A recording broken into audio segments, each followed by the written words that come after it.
ঘরে থাকা অল্প উপকরণ দিয়ে আপনি এই সীতাভোগ মিষ্টি তৈরি করে নিতে পারেন। নমস্কার, মল্লিকা ডেইলি লাইভে সবাইকে স্বাগতম। আমি এখানে 1 কেজি দুধ নিয়ে নিয়েছি। আর এই দুধটি একদম আমাদের গ্রামের গরুর খাঁটি দুধ, যার কারণে বেশি জাল করে নেই, অল্প জাল করে দুধটা যখন ভালো করে ফুটিয়ে আসছে তখন আমি 1.5 কাপের মতো সুজি দুধের ভিতরে ভালো করে সেদ্ধ করে নেব। একটু ভালো করে নেড়ে চেড়ে সেদ্ধ করে নিলে হবে কি, সুজিটা ভালো করে ফুলে উঠবে, প্লাস ভিতরে যে ডুটে থাকে ওটাও সেদ্ধ হয়ে যাবে, ভালো করে মিশে যাবে। আর সামান্যতম একটু লবণ দিয়ে দিয়েছিলাম, ভিডিওটা স্কিপ হয়ে গেছে লবণ দেওয়ার ভিডিওটা। এখন ভালো করে নেড়ে চেড়ে আমি এটাকে 10 মিনিটের মতো সাইডে রেখে দেবো। আর এর ভিতরে আমি বাদবাকি যে কাজটা করা লাগবে সেটা আমি করে নিয়েছি। এখানে আমি 1 কাপের মতো জল দিয়ে নিয়েছি। জলের ভিতরে 2টো এলাচ, 3 টুকরো এটাকে কি বলে দারচিনি দিয়ে দিছি। দিয়ে এটাকে জলটা যত সময় ফুটে না আসবে তত সময় পর্যন্ত জলটাকে জাল করে নেব। জলটা যখন ভালো করে ফুটে আসবে নাড়াচাড়া দিয়ে উপর দিয়ে যখন বলক উঠে যাবে তখনই এর ভিতরে আমি যে কাপে 1 কাপ জল নিয়েছি ওই কাপেরই 1 কাপ চিনি আমি এটার ভিতরে দিয়ে দেব। তো চিনি দেওয়ার পরে এটা যখন ভালো করে ফুটতে শুরু করবে, জল আর চিনি মিশে যাবে, ভালো করে ফুটতে থাকবে, এটা আমি সাইডে রেখে দেব।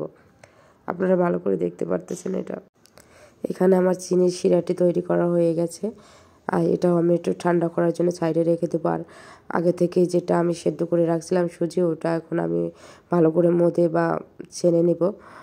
আর এটা যখনই দেখবো যে এরকম ফাঁকা ফাঁকা বাদ দিয়ে যখন একেবারে ফিনিশিং হয়ে গেছে তখন হাতে দিয়ে দেখলে বোঝা যাবে যে এটা ভালো ফিনিশিং আসছে কিনা। তো দেখুন আমার ভালো ফিনিশিং হয়ে গেছে। এখন এটাকে আমি ডুবো তেলে লাল লাল করে ভেজে দেওয়ার জন্য কড়াইতে দিয়ে দিছি। আর তেলটা আমি আগে থেকে গরম করে রাখছিলাম। আপনারা চাইলে এই ডোর ভিতরে একটু বেকিং সোডাও দিতে পারেন। বেকিং সোডা দিলে সুজির ডোগুলো বলগুলো আরও বেশি করে ফুলবে। তো আমি বেকিং সোডা আমার কাছে ছিল না, তাই আমি বেকিং সোডা ব্যবহার করতে পারিনি। তারপর আমার বলগুলো যথেষ্ট বড় হয়ে গেছে। আর এটাকে আমি আর একটু লাল লাল করে ভেজে নেব যত সময় পর্যন্ত এটার আমি যেরকম কালার চাচ্ছি সেরকম কালার না আসে।